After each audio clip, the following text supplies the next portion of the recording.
Well, that opened up the whole field because it took a relatively one-sided situation and made it even and competitive with the point spread. What you try to do is try to balance the action so that half the people might bet on one side and half would bet on the other side.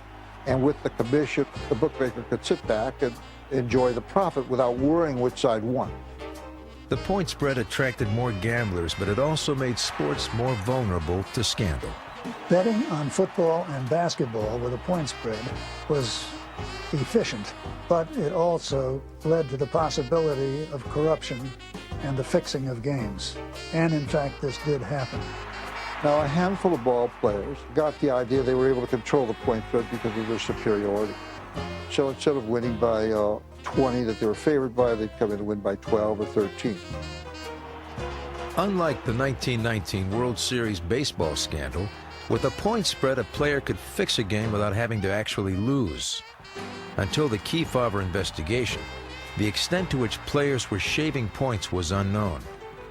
That all changed in 1951 when Junius Kellogg, a star player at Manhattan College, came forward to blow the whistle on the corruption that had infiltrated college basketball, the #1 sport in the country.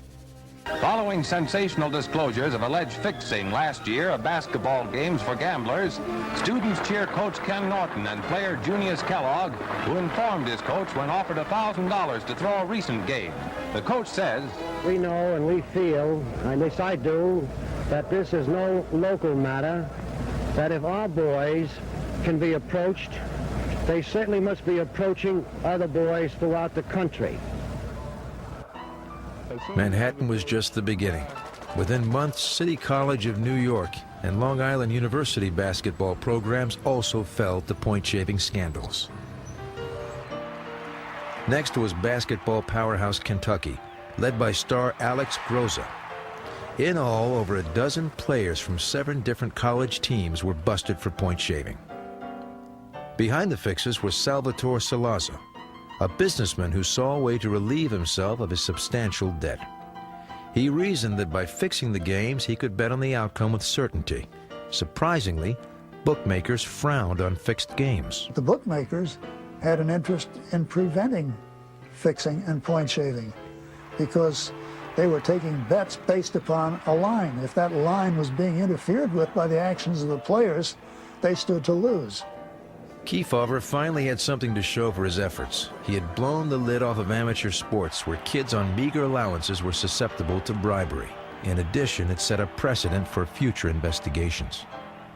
Kefauver had had so much publicity success with his hearings, though they did not at any point prove that bookmakers really were the foundation stone of organized crime.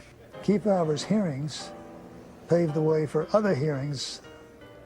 Next up was the McClellan Committee, led by Senator John McClellan and Attorney General Robert Kennedy. In the early 1960s, Bobby Kennedy declared a war on crime with its connection with gambling. Probably the most important law that came out of the McClellan hearings and Kennedy's war on crime was the Interstate Wire Act. It made it a federal crime to use a wire that crossed a state line or national boundary if you were in the gambling business and if you were using it to send gambling information. Kennedy's investigation closed the door on interstate gambling, leaving the states to decide how to regulate gambling within their own jurisdictions. Each state responded differently. Nevada developed its own regulatory system, and in 1964, New Hampshire re-legalized the state lottery, which had been outlawed nationwide since 1930. This set off a wave of lotteries along the East Coast.